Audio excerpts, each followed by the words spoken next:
Welcome back to the Bill and Doug Show. Doug Lesmerises and Bill Landis. National picks. We're going to start with Oregon-USC. We have a couple other Big Ten games. We're going to wrap it up with Missouri-Oklahoma. But Landis, just so the good people who join us here for the national picks every Friday know, we also have an Ohio State Substack where we write about Ohio State. We have great game chats. Thousands and thousands of comments in our Ohio State game chat every week. You and I are in there. The great subscribers are in there, chatting it up, hanging out, having a great time. People really seem to like it. We have a special thing that we've been doing this week. We call it Offensive Line Week. We've wrote 3 separate stories about it. We had a subscriber-only podcast this week show, like we do every Wednesday, that was dedicated entirely to the Ohio State recruiting class. And you made a little 14-day free trial for the people. We'll put the link, I think, in the show notes if people want it, but also explain to them what they might get with the what's with the free trial that you just made. Yeah, it's also pinned to the top of my Twitter/X profile at Bill Landis 25 if you want to find it there. Or I'll just tell it to you too. It's Bill and Doug OSU .substack.com/the game special. And basically what we wanted to do is like give people an opportunity to come and check and see what we're about through the Michigan game. So if you sign up with that link, you can get a 14-day free trial, and that offer will end December 5th, which is the Friday before the Big Ten championship game. But yeah, if you've been thinking about seeing what we do over there, but you're a little hesitant to shell out the money for it, which we certainly understand, you can come check us out for a couple of weeks before the what we hope is a Big Ten championship game and the playoff starts. So yeah, that link will be in the description, as Doug said, but it's also pinned on my Twitter profile if you want to go find it there. All right, great job. USC Oregon. It's the first game we're going to do. Oh, let me do this, by the way, because you're speaking of great jobs. 45-39 against the spread for the season. How's that feel for you, Philly Billy? It feels great. I wish my actual bets were doing that well, because they are not. They were, and lately they're not. But well, what's the deal? Do you bet what you say here? Do you typically also bet, and then you bet additionally, and the additional things are what's destroying you? Or what's the problem? Yeah, that is typically what happens. Because we usually do a 6-pack of games, right? And then, then I'll wager on an additional. I know these are baby bets. These are $2-3 bets, but I'll wager on additional 5 to 6, and usually those games are where it just goes way off the tracks. Yeah. I have 3 separate apps that I use, have various accounts, and I'll just like track everything and see what I do, whatever. It's like, oh, so I'll go through, and it's like I maybe made 13 different $2 and $3 bets this week, and this account went up a little bit, and this account went down a little bit, and I always keep my total, and it's like I'll go through it all and be like, oh, I lost 38 cents this week. Like it's like, oh, I had a great week. I won $1.19. But that's not the point. The point is that you get to put your money where your mouth is. And if you have a big as mouth as I do, talking about college football, sometimes you got to try to back it up. So typically my mouth loses 38 cents. So I don't know what to tell you. My record is 38-46 against the spread. Last week on this show, we each made 6 picks. You went 3-3. I went 2-4. We both won on our Ohio State pick, which we do on our Thursday show. And so overall for the week, you were 4-3. I was 3-4. I wish I was smarter. USC at Oregon is where we're going to start. It's 3:30 on CBS. Oregon is favored by 9.5. I just was on a radio show and was asked, like, what's better for the Big Ten here? What is the best outcome for the Big Ten when it comes to the playoff race? I just don't think the Big Ten's going to get 4 teams in, so I would say it's Oregon winning. Like Oregon winning, and I think looking dominant and continuing to look like what I think is one of the best teams in the country. Because the thing with USC, even if it were to win, it's going to come up against that Notre Dame barrier, right? Like, and it's not impossible for USC to get in if it were to win this game and finish with 10 wins, but a lot would still need to happen in its favor for that to be the case. And then also there's like the lingering Michigan thing, right? Well, I guess they have that against Michigan, but I just really don't see a pathway for the Big Ten getting 4 sort of no matter what happens. So if I were the Big Ten, I think I would prefer to just sort of like solidify my 3 spots closer to the top of the rankings and have Oregon win this game. I do think there's a path for 4, this Oklahoma-Missouri game we're going to talk about, like Oklahoma. Like if Oklahoma loses, that's kind of a spot vanishing, for instance. If Bama loses to Auburn next week, if Vanderbilt loses to Tennessee next week, there's room for some weird stuff to happen. But I agree with you, because I do think I think if USC wins and beats Oregon and then goes 10-2, I think USC's in. And then what's up with Oregon, right? What's up with 10-2 Oregon, and like, what's Oregon's best win? Is it this road win at Iowa, which you can look and say that's a pretty good win, but also it was close and it was down to the wire. And I think if you're the Big Ten, you want Oregon in, because I think Oregon at its best is a national title contender. Yes. Do you agree with that? Yeah, I do. But I don't think that's true of USC or Michigan, where Michigan to get in. Agreed. So that maximum Oregon with a pretty darn good defense and the most efficient run game in the country, and a quarterback who can clearly make plays, and if their pass catchers get healthy, there's a lot there with Oregon. And just because Curt Cignetti came into your house and punched you in the face doesn't mean you're not a good team. And then they just have not had a lot of other opportunities to prove how good they might be. But I do think there's experience there. I think the coaching staff is good. I think there is a depth of talent. And so I think the Big Ten wants that Oregon team in. And is that the Oregon team that you think is going to show up in Autzen Stadium against USC on Saturday? Do you think we get full-throated, let's go Oregon?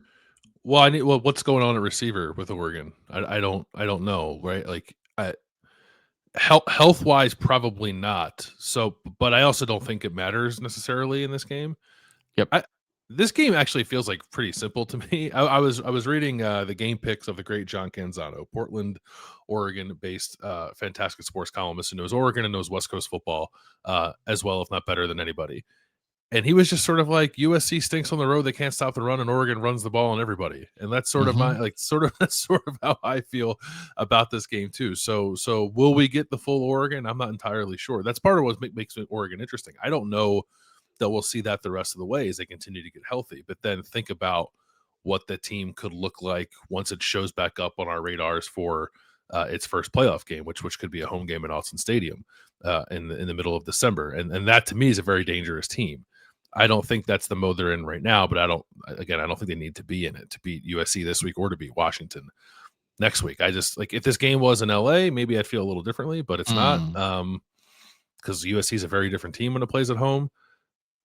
But this game being in Oregon with stakes for the Ducks and like sort of the matchups, just like, I kind of think Oregon's going to win this one, not blowout fashion, but rather comfortably. Oregon, most efficient running attack in the country. Big Ten rushing attacks, Oregon 1, USC 2. But Oregon's defense is just so much better than USC's, right? It's not close, is it? Yeah. No, I don't think it's close. The one, so Oregon's number one in passing efficiency defense, which obviously matters when you're playing a USC passing attack like this one. I think they're number 4 in EPA per dropback defensively. They've also really not played good passing offenses for much of the year. They played Indiana, which has a very good passing offense, and Indiana beat them and threw the ball okay in that game. Didn't throw it all over them, but threw it well enough to win.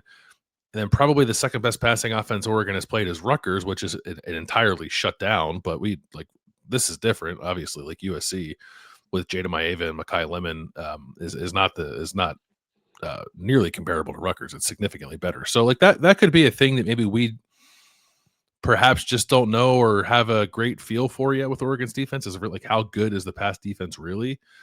But I still think it's pretty good. I think the secondary is good. I think the front gets after you. So. And I just it's not like they're good against the pass, but then they're not good against the run. Like they're balanced. So I just don't think they're going to have much trouble here slowing down USC enough. I don't think you shut down USC's offense, but I think you can keep them from putting 4 touchdowns on the board. And if you do that, you probably win. USC's offense is good. Jade Maeva's good, but he still makes a couple goofy plays a game. Mekhi Lemon is excellent. He leads the Big Ten in receiving yards. He's going to be first team all Big Ten, right? Yeah, he'll be a Biletnikoff finalist. Ballots are due this weekend. He'll be a finalist. I'd be shocked if he wasn't a finalist. Yeah. So like they're gonna do some stuff, but I just don't. I think I like Dan Lanning in a game like this better than I like Lincoln Riley. Are we back on Lincoln Riley? Or are we all hey? Hey, Lincoln Riley, Heisman quarterbacks. Remember Oklahoma? He was good. Are we there? Like, hey, Lincoln Riley, we're believing. Are people all back in on Lincoln Riley? I don't know. I'm not. USC. Let's just make sure I have this right. USC averages 2.5 yards fewer per game on the road compared to home, and scores 20 fewer points on the road compared to home. Like, I don't disagree with you. They are a good offense, but they're just like drastically different. And like they beat Nebraska on the road in a game where Dylan Raiola broke his leg, and before that happened, they were losing. So Yeah. I'm not like back in a Lincoln Riley experience. I do think like there are times I think I've said this where this offense has looked like one of the best in the country. They're just like far too Jekyll and Hyde home and road for me to think they're going to go to Oregon and suddenly get it together on the road. I love Lincoln Riley. Just great respect. You do. You're a huge Lincoln Riley fan. You've said that many times. And they're not going to win this game. Because it's like, oh, well, they're not that good in there. They have like a kind of a weird game at Purdue. Illinois is pretty good. They almost won that game. They didn't. They lost in the last second field goal. I think Notre Dame's really good. They lost that game. And then, as you said, like Nebraska's pretty competitive, but on one, like I picked them to lose that game because usually most of the games at that tier in the Big Ten this season, the home teams won. And I thought that was like a real show me opportunity for Nebraska. And so to go into that place and win, but also, as you said, Dylan Raiola got hurt. And if he's healthy, they probably do lose that game. So, okay. That was 14 seconds on me believing in Lincoln Riley. That's the most that I can muster. It's a 9.5-point spread. I have Oregon 35, USC 23. I have Oregon 31, USC 20. So Oregon covering the 9.5. All right. So we got covering the 9.5 both ways around. All right. This is a game that is going to be opposite that. Split it on your view there. Ohio State's early, so when that game's over, what are you going to watch in the late afternoon window? You're going to watch USC Oregon, and you're going to watch Michigan at Maryland at 4:00 on the Big Ten Network. Our guy Jake Butt. Oh my God. Fantastic. People love our Jake Butt show. They love Jake Butt. They loved him, Bill. They loved him more than they. The thing that I don't like about that is that my favorite thing about this show is when people love us. And I think they did not love us the most on that show. They love Jake Butt. Yeah, but you knew that was going to happen. You can't be surprised by that. Yeah. But then I don't want to have those people on. No, it's a difficult decision. Do you want intelligent talk? Or do you want to trick people into liking you? Definitely the latter. Don't give away my secrets. Maryland is getting 13.5 points at home in this one. Maryland started 4-0. They lost 6 straight. They were 1-8 in the Big Ten last year with that win over USC. My God. Speaking of Lincoln Riley, looking at 1-8 this year, probably maybe 2-7. I think they have Michigan State next week. Does it matter? They said this week, this is the first game that Maryland is playing since the AD said we're not firing Mike Locksley. So Mike Locksley did have like a pretty good run of beating the teams he's supposed to beat, of making bowl games at Maryland. Last year was not good. This year is not good. I am anticipating a minor turtle bump off our coaches not getting fired. I think there could be one. We were sitting in the press box next to each other at the Ohio State UCLA game, and you had the scores up on your screen, and I pointed to the Rutgers Maryland score and said he's going to get fired. And then, like 24 hour later, the AD said we're not going to fire him. It's interesting some of the spots these programs find themselves in, right? Because like the coaching carousel got going like sort of fast and furious, and then it's like kind of slowed down since then. I'm wondering exactly how chaotic it's going to be, and there are some teams, Maryland, Wisconsin, who are kind of rallying around beleaguered coaches because I don't really know why, if I'm being perfectly honest. Like the Luke Fickell thing, I get a little more than the Mike Locksley thing. I mean, some history of winning. Mike Locksley has had, by Maryland's definition, success at Maryland. Yes, sure, but does it not feel like it's slipping away from him? It does. I mean, I think if Luke Fickell hadn't made the playoff at Cincinnati, if Mike Locksley hadn't made multiple bowl games in a row at Maryland, and they did what they did the last couple of years, they'd be out. But you're leaning back on like, well, there's some substance here in the past. Are 2 bad years for Mike Locksley enough to be like, that's it? Or do you get a thought at a third bad year? Well, my question to the athletic director would be, are you leaning on the previous success of Mike Locksley, or are you leaning on Malik Washington? Who was recruited by Mike Locksley and maybe would leave if Mike Locksley got fired, right? Yes. Yeah. And the 5-star defensive end recruit they have coming in. Who's coming in? Zion Ely. Yeah. Who would maybe decommit or get out of his letter of intent if Mike Locksley was fired. So I said, if Maryland and Wisconsin were in the SEC, both those guys would be fired. Do you agree with that? Yes. Yeah. So then is that good or bad? And this goes back to our 25-year winter show, which we keep talking about for some reason, that we did on our previous show. You can go find it on YouTube. Is that good or bad? The SEC would not tolerate. We will not tolerate such incompetence. But Maryland and Wisconsin are like, we're good. Try again. What's better? I don't know. I would almost put them in separate categories because I'm not super optimistic about the Luke Fickell thing at Wisconsin suddenly starting to work, but I kind of get wanting to give it more time, mostly just to see like, hey, can we like get out of this incredibly bad stretch of quarterback luck that we found ourselves in, and like maybe have our starter healthy for a season and see what that might look like first before we decide to fire Luke Fickell. I'm in a different spot with Locksley. Like I would almost say like maybe keep Fickell and fire Locksley, because Locksley has been good to your point. But Maryland to me sort of feels like a program that is not quite reaching its potential given just sort of where it's located geographically in terms of recruiting. And I wonder if somebody can do better there. So I would not necessarily let like the Malik Washington, Zion Ely factor keep me from finding a new coach if I thought there was a better option.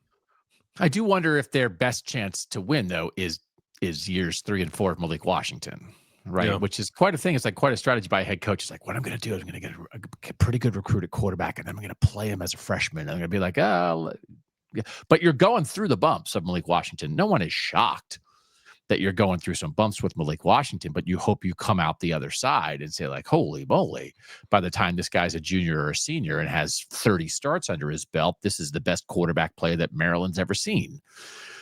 And so I don't think it's unreasonable to try to bank on that, because what else are you doing, right? If you fire Mike Locksley now, then you're going to the portal and you're trying to find, if you're Maryland, you're going to get the 14th best portal quarterback right now. So like what, as opposed to like, well, I don't know, like we might have something here. So you can maybe also they're just waiting wind up because their schedule's tougher next year. You can wind up getting held prisoner by that, right? You can't be like, well, Mike Locksley's had 4 bad years, but we really want to see what Malik Washington's like as a senior, right? That I'm not saying that, but I think to see what it looks like next year. Their schedule is tougher next year, you're saying? Yeah, they play the revitalized Virginia Tech under James Franklin in the non-conference, which is interesting. Oh, yeah. Big Ten games at home against Illinois and Penn State, on the road against Nebraska, Ohio State, and USC. They play James Franklin next year. That's former Maryland head coach in waiting, James Franklin, to you. I know. Yeah. Oh, that's a banger. I wonder, there were discussions about James Franklin sort of not taking the Virginia Tech job, I think, as quickly as Virginia Tech would have liked, with the idea that he was like waiting out some other things. And the obvious one there is Florida State, but I wonder if any part of that was Maryland. Look at you. Throw that log on the fire. By the way, James Franklin at Penn State played Old Dominion and the Old Dominion JV every year in his non-conference schedule, and the Villanova B squad. He opens with South Carolina next year and also plays Maryland in the non-conference. Yeah, did he look at the schedule before he took? What's the latest you can back out of a non-conference game? South Carolina is going to become South Carolina upstate real quick. Yeah. Maryland, Baltimore County. Like, do they have a football team? I don't know what we're doing here. Okay. Hey, they're playing Michigan, though, and this is really important because then the week after this game, I don't know if people realize this, Michigan plays Ohio State. Jordan Marshall, Justice Haynes is out for the regular season at least for Michigan, the great back. Jordan Marshall, who's also been a great back, 4 straight 100-yard games, hurt his shoulder against Northwestern last week. Seems maybe up in the air. Seems to me like if Ohio State's like, why would Ohio State play Carnell Tate and Jeremiah Smith this week? Why would Michigan play Jordan Marshall this week? And then they have the former walk-on at running back, who seems like the probable answer there. I'm just kind of assuming that he's not going going to play? What do you think? Yeah, I would assume he's not going to play, and I think Michigan is probably pretty comfortable taking its chances trying to run the ball with whoever at running back against a Maryland defense that has allowed 848 rushing yards in its last 3 games. Oh, yeah. Bryson Kudzil, former walk-on, is probably the guy who's going to get the call there. Andrew Marsh went nuts last week, 12 for 189. Receiving against Northwestern, true freshman receiver. Awesome. Bryce Underwood, like some great plays last week against Northwestern in a game that Michigan won on a field goal in the last play of the game, and some iffy picks in that game. Again, not unexpected for a true freshman quarterback. How about this? What a true freshman quarterback showdown this is for the Big Ten. This is quite great. Like this is, I like you got to take your shot. Like just like to be stumbling through with like, oh, this guy's a 5th-year former walk-on who's waited his turn, and he puts an absolute like we have no ceiling with him at quarterback, as opposed to like. I love what's happening here. Bryce Underwood and Malik Washington are so good for the Big Ten. I didn't even like what this get fired up for this freshman quarterback matchup, but you can still see like Bryce Underwood is a fascinating guy to watch because you can see it all, the good and the bad, and it's usually out there on display in the same game. It is, and I don't really think that Maryland's going to shut down Michigan running the ball, even though Michigan won't have Haynes and likely won't have Marshall. But I kind of hope Maryland's defense does have success because I'm just curious what a Michigan game where it has to throw first might look like. Interesting. Not to say that Bryce Underwood can handle it, and Andrew Marsh has been very good, but and like Maryland's defense, at least pass defense wise, has been better than it has been against the run. Like there have been games, although not so much lately, where it's gotten after passers pretty well. So it's like a whatever. Kind of medium level test, I think, for Michigan's passing offense if it does have to throw the ball more than it would like to in this game. But I wouldn't mind seeing what that looked like for young Bryce Underwood. I do feel like certainly I know some Michigan fans and they feel like they're in survival mode right now a little bit from a health standpoint, just trying to like get to the Ohio State game with some semblance of their roster. Ohio State fans, I think, feel that way in a very similar way. 13.5 on the road here feels like a gigantic number to me. I think this is like my best bet of the week because it's just, I think, Maryland had that game against Washington where they kind of kicked Washington's butt in the first half at home, and then Washington came back and won that game. But like again, the little bit of a turtle bump. Michigan maybe is interested in trying to get healthy and get out of there. So I think if Michigan is up early, I could see them shutting it down and trying to get out of there and putting some backups in the game. But I actually think it might be just like a little bit, not necessarily of a fight where Michigan's thinking it's going to lose the game, but I just think it's going to be close. And I have Michigan 24-19. Couple things. Michigan, again, not a betting show, but these things I think should be taken into account. Michigan 3-7 against the spread this year, so not very good. Michigan during this 4-game winning streak against Ohio State is 2-2 against the spread the week before playing Ohio State. One of the wins was like last year. They just turned it on and hammered Northwestern the week before they played Ohio State. They won 50-6. But one of the games where they didn't cover was a close game at Maryland. I think there were 17.5 point favorites in the game, and I believe won by a touchdown. I don't think they sweat this one as much, but I will also be taking Maryland with those points. I have Michigan 24-14. Oh, so we're 5 point. Okay. So 24-19, 24-14. 13.5 is a lot. Pitt at Georgia Tech, 7 p.m. on ESPN. Georgia Tech at home. Only a 2.5 point favorite. You are very concerned about a Georgia Tech defense that in the last 2 weeks gave up 538 yards and 48 points to NC State and gave up 537 yards and 34 points to Boston College, the worst team in the ACC. And what's Mason Heinschel, the Pitt quarterback, going to do to that? Yeah, I think there's an opportunity for a bounce back here for Pitt's offense. Heinschel got what's the word for it? Just like overwhelmed against Notre Dame, right? Clearly another true freshman quarterback we're talking about. Yeah, and who's played well this year, but also I think had not played tremendous defenses before Pitt played Notre Dame, and then suddenly the guys on the other side are faster, the windows close a little quicker, and you start turning the ball over and you get hit more, and the young quarterback can get rattled. And I think that's what happened in that game. I actually didn't think Pitt's defense played all that bad against Notre Dame. They just didn't have a shot to score really against Notre Dame's defense. But great pick. Rasheem Biles, ridiculous pick six. In that Yeah. Yeah. Shark. But I think as long as there's no sort of lingering ghosts or whatever from that game for Mason Heinchel, that the Pitt's offense could probably bounce back here. Although there's some question about Des Reed's availability. Is that right?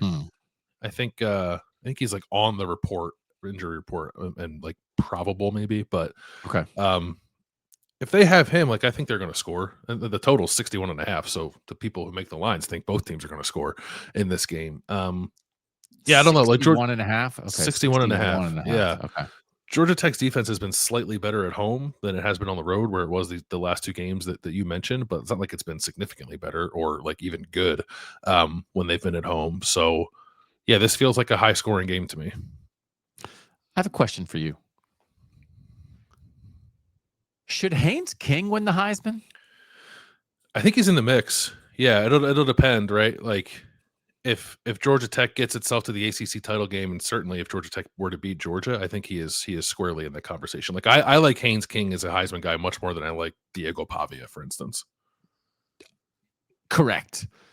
These last 2 weeks that we're talking about, where the Georgia Tech defense has rolled over and played dead, Haynes King, total yardage, run and pass, 5'11" and 424.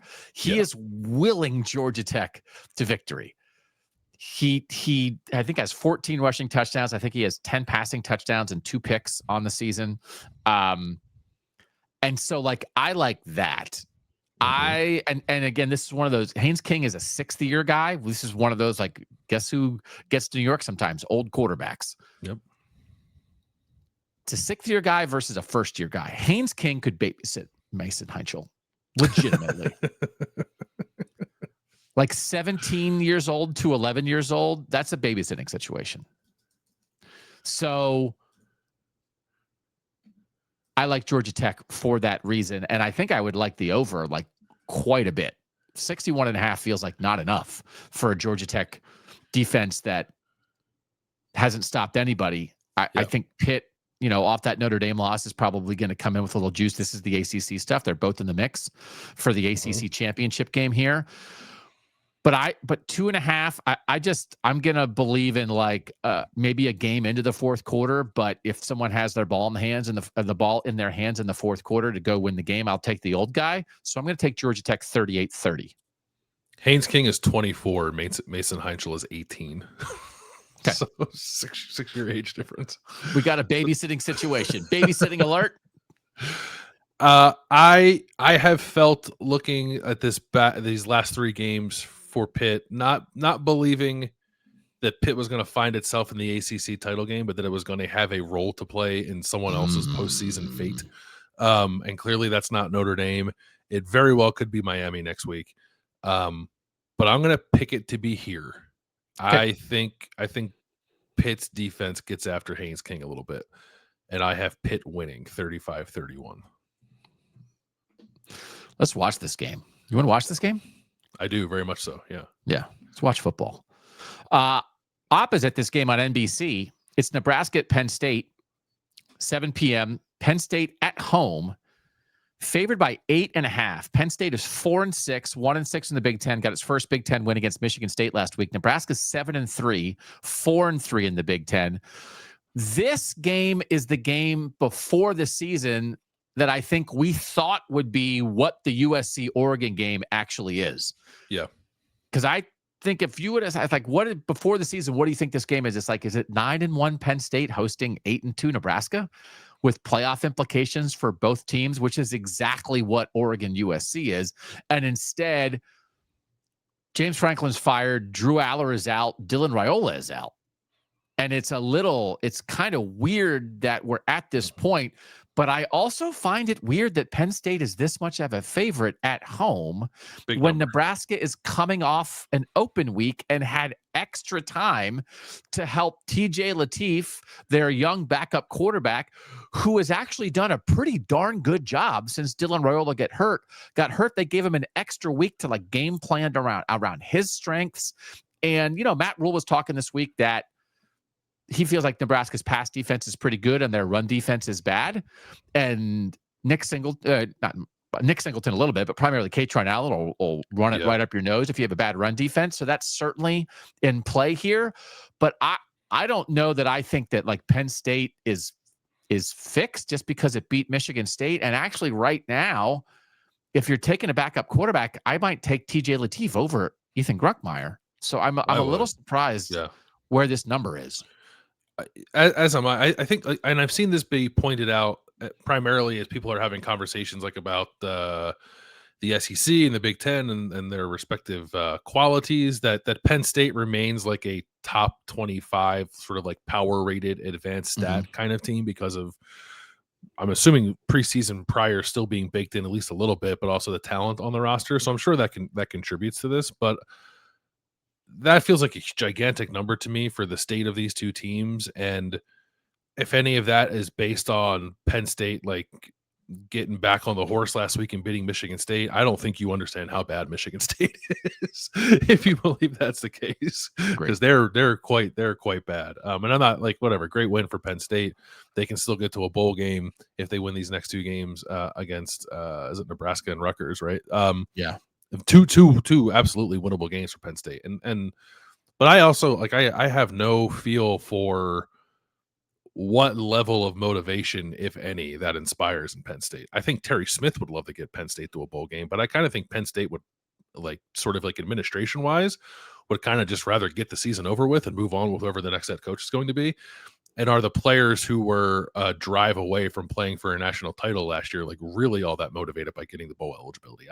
I'm a little skeptical of that. So I kind of want to pick Nebraska to win outright, but I'll just sort of take the points, I think, and leave it at that.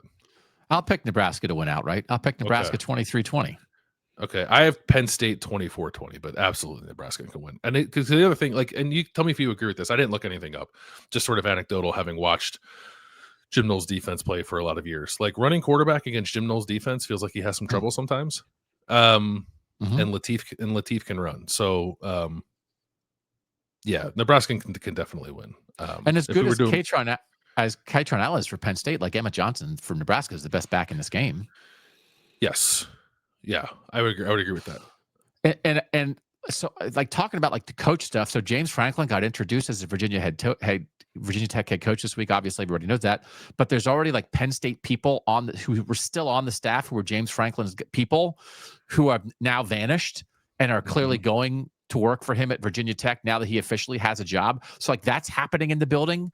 There's moving boxes in the building at Penn State this week. And then this whole Matt Rule thing is like, Matt Rule played at Penn State. Everybody knows that. Terry Smith also played at Penn State. Terry Smith, the interim head coach, was on Matt Rule's staff at Temple. And I was like, oh man, like, because Matt Rule as the Nebraska coach has not played Penn State. And I was like, man, what are the emotions going to be for Matt Rule? Then I was like, oh wait, let me double check.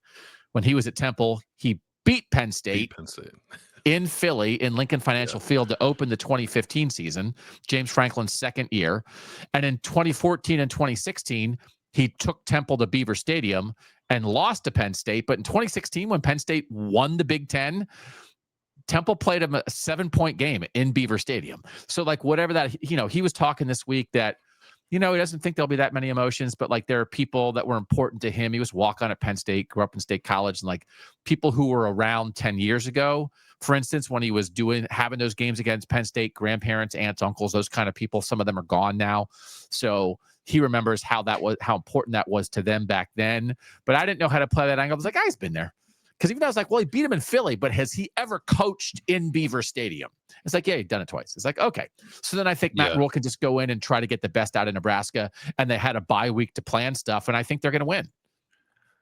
Terry Smith yesterday tweeted a picture of a book by Joe Paterno called What It Means to Be a Nittany Lion in a way that felt very intentional with another former Joe Paterno player coming into Beaver Stadium. And I think people talking about that former Joe Paterno player more than the former Joe Paterno player who's currently coaching Penn State. So like, I don't know if that means Terry Smith's going to have an edge or if he's like all up in his own head about Matt Rule coming into the game. So look, can I just change my pick? Nebraska's going to win. Can I change my pick? I'm already on the Nebraska plus 8.5. Just flip my score. 24-20 Nebraska. Okay. Welcome. Now, also, I'm trying to catch up to you, but we're already on the same side on the spread, so it's okay. And nobody cares about straight up records. Welcome. Yeah. Thank you. BYU at Cincinnati, 8 p.m. on Fox. Big Noon's going to be there. Cincinnati at home is getting 2.5 points. Two good offenses. Brian Fremeau, index Cincinnati, the number 15 offense in the country. BYU, the number 19 offense in the country. One good defense, one bad defense. BYU 17th in defense. Cincinnati 78th in defense. Evan Pryor, who's like the co-running back with Tawi Walker, has been out the last couple games. Sounds like he's going to be back. That seems like a big deal for Cincinnati. I think they're getting a quarterback, not a quarterback. They're getting a receiver back as well. Yards per play, some measure of explosiveness. Cincinnati's tied for 6th in the country. Georgia Tech, USC, Oregon, Vanderbilt. Like those are the top 4, and those are recognized, I think, as explosive offenses. Arkansas 5th, Notre Dame and Cincinnati tied for 6th. Brendan Sorsby, 20 big-time throws this year by PFF. That's tied for 6th among power conference quarterbacks. He had 2 rough picks against Arizona last week. He threw a pick on the first play of the game on just like an out that the dropping defender kind of dropped back in and jumped up in the air and tipped it to himself. Then they had one where bad decision on a deep shot later in the game, threw into double coverage and underthrew it and got picked. But he has not thrown, I think he only has 4 picks on the whole year. So Cincinnati can be explosive offensively. Brendan Sorsby has been that. Tawi Walker, while Evan Pryor was out last week, ripped off 2 gigantic runs. And then they just kind of like gave that game away against Arizona because they had some goofy plays. BYU's defense is definitely better, but if you get explosive Cincinnati pass and run, and Sorsby can limit the mistakes, I mean, absolutely Cincinnati has a shot to win this year. And if they win it, they throw a gigantic wrench into the Big 12 championship game race. They do. Still alive, but needing help. Also, Texas Tech and BYU can clinch this week with a specific series of events, which we know thanks to the Big 12 very generously putting out a press release this week with the tiebreakers. I wish every conference would do that. Like if these things happen, then this is who will play in the conference title game. Texas Tech is off, I think, but can clinch with like a BYU win and then like 2 other things happening. They can both get to the Big 12 title game, and next week won't matter. Cincinnati's offense, yes, explosive. Like except for when they play good defense. But I guess the question, how good is the BYU defense? Do you think it's really good? Yeah, it's a top 5 defense in the Big 12, and the other 2 top 5 defenses in the Big 12 that Cincinnati has faced, it's done nothing against. Arizona number 2, Utah number 3, and Sorsby was bad in both those games. So I don't think BYU's defense is as good as Utah or Arizona, but I still think it's good. They've beat up they played Kansas, which is 12th total defense or yards per play defense in the Big 12. Iowa State's 13th, Baylor's 14th, Oklahoma State's 16th, right? They played the bottom of the barrel in the Big 12 defensively, and now they are finishing their season with a couple of very good defensive teams, and I think that's gonna matter some. There are things that can point you in Cincinnati's direction. Like one, Evan Pryor coming back is great. If Brendan Sorsby plays well, a good Brendan Sorsby is up there with some of the better quarterbacks in the country. Cincinnati at home at night is very good. Record-wise, since 2006, they're 39-15 in home night games, which is not bad. Good stat. So I could see a Cincinnati win, but I don't know that their defense is good enough to stop BYU's rushing attack, and I think BYU's defense is closer to the caliber of the defenses that have given Cincinnati a lot of trouble this year. So I'm not going to pick them to win. 3 of 12 on third down last week against Arizona. Like Sorsby didn't throw for a ton. I'm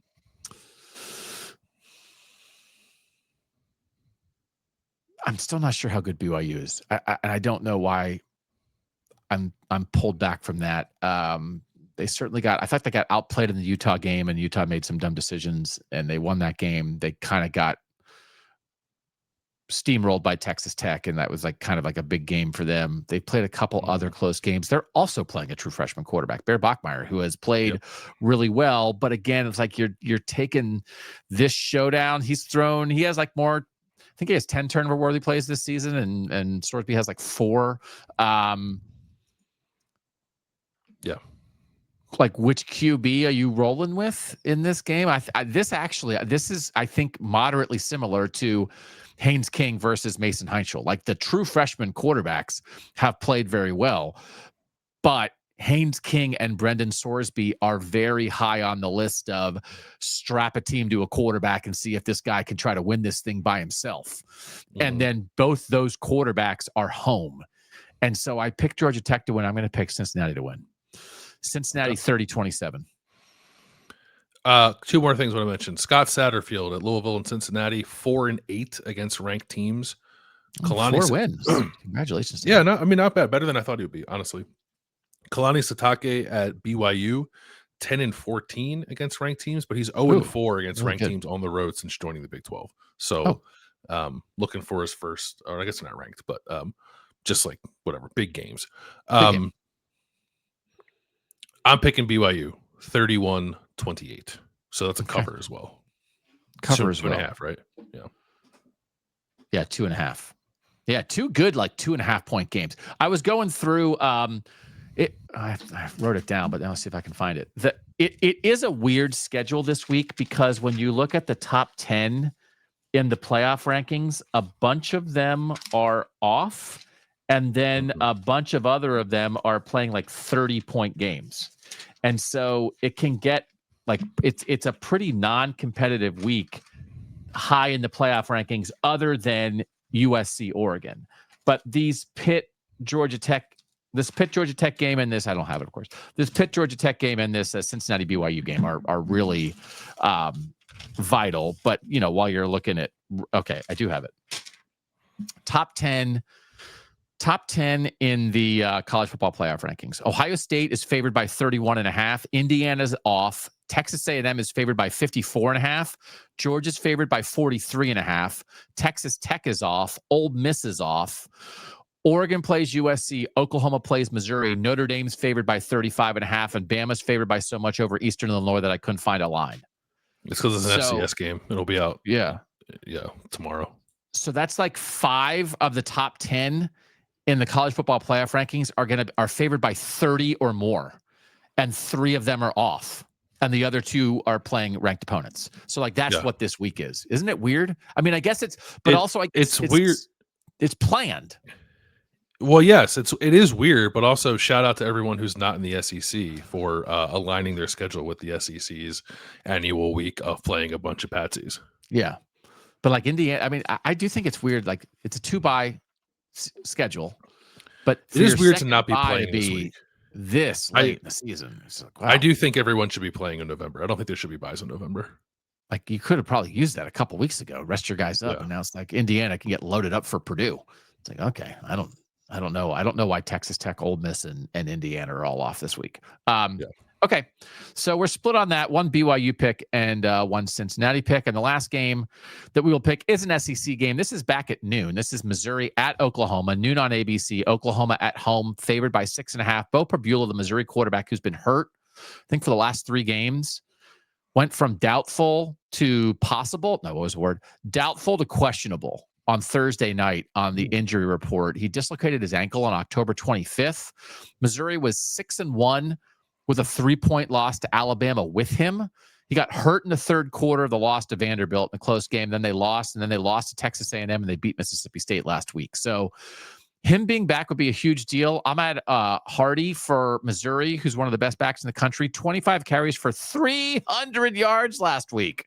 My God, I was impressed when the Rutgers guy ran for 240 last week. 300 yards rushing.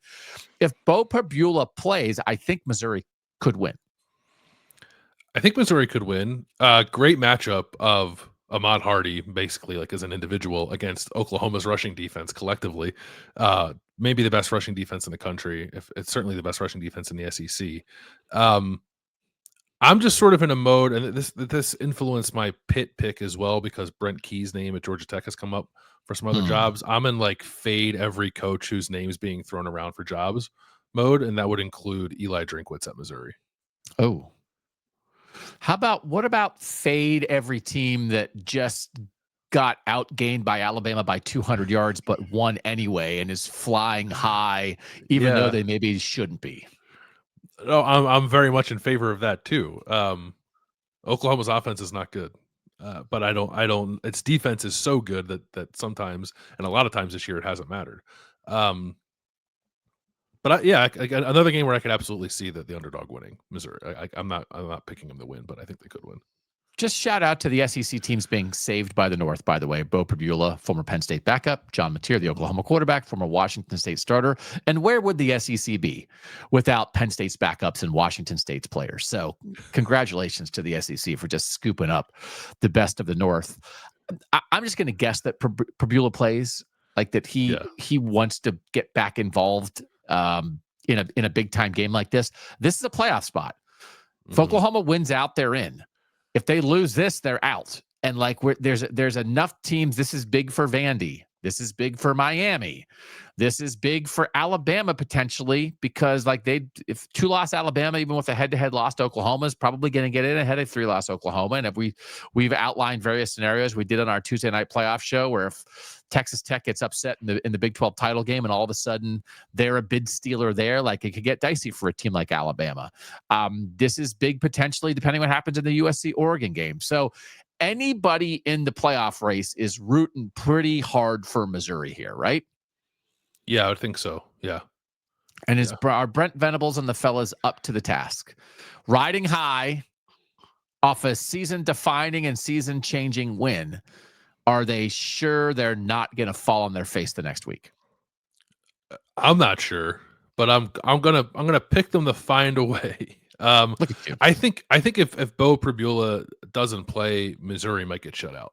But I'll assume that he does play, and I'll pick Oklahoma to win 21-14. Another true freshman quarterback, Matt Zollers from Pennsylvania, because they actually had a quarterback competition at the beginning of the year with Sam Horn Jr. and Bo Pribula. Horn got hurt in the opener, so it's been Pribula. So Zollers is their third string guy, but he's been starting the last 2 weeks. Another true freshman quarterback situation. I think Pribula plays. I think Missouri wins. Let's bring some chaos in. Missouri 26, Oklahoma 24. This is good. I think we split on 3 games. Yeah, that's good. It's bad for me because then you'll probably win them and then I'll fall even farther behind. Thanks to you guys for being here every Friday when we make these national picks. Go find our friends at Roback.com. Get a holiday gift. Get a holiday gift for yourself. Game day collection, hoodies, quarter zips, polos, RHOBACK.com. BAD20. Put that code in. You get 20% off your first order. We'll have a post-game show for Ohio State sometime late afternoon, early evening after Ohio State plays Rutgers on Saturday. And then it's gigantic dive into Ohio State, Michigan week. We do Around the Shoe where we talk with different Ohio State beat writers every Monday. We'll have our playoff discussion. They're still in the playoff thing on Tuesday night, even though it's Thanksgiving week, right? They're not taking off. They sure are. All the committee members have to drive to their in-laws on Tuesday night. That's too bad. No, they'll be at the nice hotel in Grapevine, Texas, giving us a new batch of rankings. Yeah, I'm sure it'll be, I don't know, during a timeout in the Wichita State, New Mexico State basketball game on ESPN Quattro. Is that when the committee rankings come out? Maybe. Okay. So we appreciate you guys letting us hang with you and talk a little bit about college football for now. He's Bill Landis. I'm Doug Lesmerises. Those were the national picks on the Bill and Doug Show.